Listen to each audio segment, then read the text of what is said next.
Hi, today I'm talking about a new paper that's come out in Biological Conservation, February of 2025. It's called Can Gamification Save the Planet? Revolutionizing Citizen Science for Biodiversity Conservation.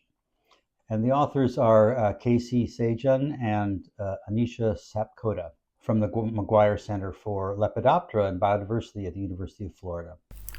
I should start by defining gamification.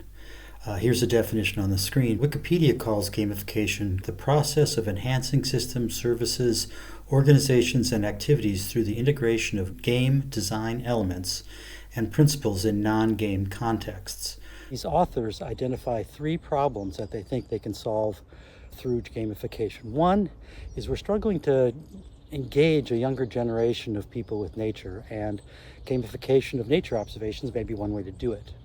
Two, we're in need of more observations about nature, and that iNaturalist and eBird, these have come online, and they've got millions of observations, and state game organizations use these observations. I was just talking to someone last week from Michigan who's telling me how they use these observations.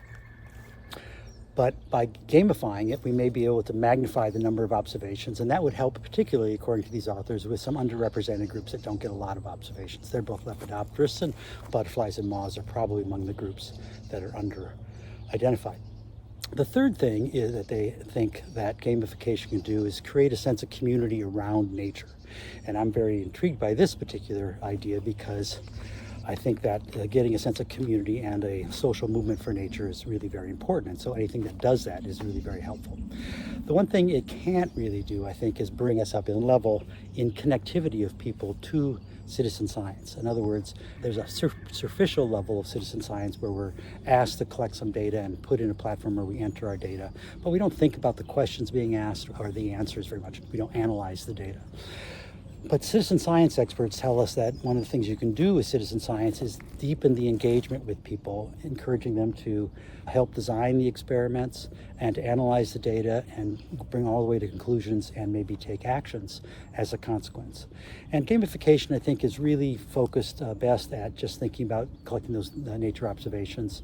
It would be somebody else who would have to think about how you'd use that tool to deepen people's connection to citizen science.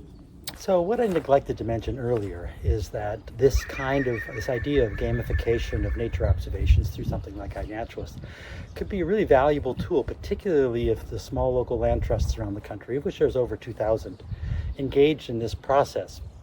They have lots of members collectively. They have lots of reserves collectively. They're scattered around the country. If you look at many states that you have land trusts that pretty much cover all parts of many states.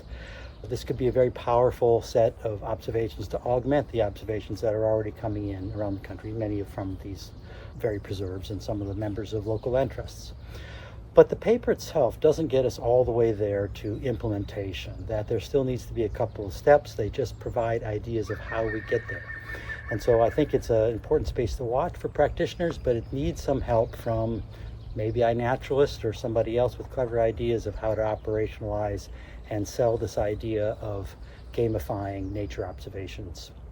Thanks for watching. And just before I go, I want to turn the camera around and show you what I'm standing in front of out in the woods. Peace, everybody.